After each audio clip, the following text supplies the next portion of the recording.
مکتب در حیات جمعیت رول حل کننده می باشد. کسی که سواد ندارد یا که مکتب نخوانده باشد از وی وطن دوست، ملت پرست، دانشمند، یگان هنرمند نمی براید.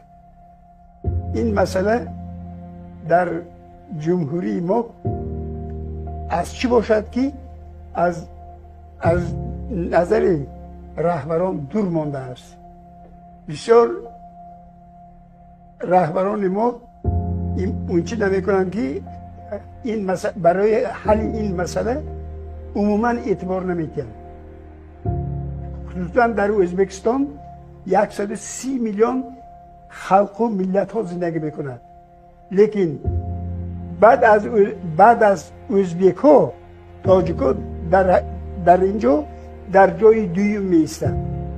گرچه از روی معلومات های رسمی 1,600,000 اعلام کرده ایستند، گفته ایستادند، در اصل 12 میلیون تاجیک در تریتوری ازبکستان زندگی میکنند. در ولایت بخارا 1 میلیون تاجیک. ما تحقیقات گزاردگی من عمیق میدانم این چیزا. افسوس که در ولایت بخارا یگان تا مکتبی تاجیکی نیست، یگان تا باغچی تاجیکی نیست، یک صنفی تاجیکی نیست یا گروهی باغچگی نیست. همه‌اش را با قانون‌های نانوشته اعلام نکرده، همه‌اش خفایانه آهسته آهسته برهم زدن. چون که سالهایی که ما مکتب می‌خواندیم، سالهای مثلا سالهای 54 58 همون سالها در ولایت تخمینا 70% مکتب‌های تاجیکی بود. مکتب‌های ما تاجیکی، ما مکتب‌های ازبکی بودن تصور نمی‌کردیم که در ولایت مکتب‌های ازبکی بودنش تصور نمی‌کردیم. این چخیل این بلا از کجا پیدا شد؟ این عیبی که شد آهسته آهسته مکتب‌های تاجیکی یک به یک نیست کردن گرفتن. آخر اومده سالهای 70-80 به در ولایت بخارا یگان تا مکتب تاجیکی نمود. زبان تاجیکی بتون کسات شده مون. نه یک اداره های دولتی و نه یک مطبوعات درست است در ریسپوبلیکا، نه یک واسطه های اخباری آمدی به زبان تاجیکی وقتی زیاد دارد. همش چی بگم شما محدود کرده شده. این یک دانشمند نیمیز، دانشمندم نی هیتلر گفته بود وقتش بکی اگر یگان ملت نیست کرده میشیتون مکتبش بندیتون و کشتن در کار پراندن در کار مکتبش بندیتون و ملت خود به خود از بین میرود. خودی همین احوال به ما افتاده نداریم. ما همین احوال بماندیم. فرزندان ما کتاب تاجیکی خوانده نمیتوند، خواند نمیفهمد، بتون زبان کاسته گردید. مثلا در معرکه ها، در جاهای جمعیتی، در ادارهای دولتی همه به زبان ازبکی گپ میزنن یا همه مجبور میکنن که ازبکی گپ زنن. یگان کس مثلا زبان تاجیکی به اعتبار نمیکرد. این زبان، این یک زبانی که بسیار قدیمی، بسیار چی بگم زبان شیرین، بسیار یک زبانی که از یک زبان‌های قدیم‌ترین جهان به شمار می‌رود. بعد بسیار بای، بسیار شیرین، بسیار زیبا، مدنی این زبان تاجیکی. لیکن به این دوستای ما اعتبار نداده ایستادند. ایشان رهبرای کلان اگر ابالا یگان تا رهبر ریسپوبلیکایی اگر گوید که فلان جای مکتبی تاجیکی شو اعتام کرده، همین روز هم مکتب در خود را برای فرزندان ما میکشوند. لیکن بی بالا فرمانش یگان کار کردن نمیشه در ازبکستان. ما سال گذشته پدر مادر در مکتبی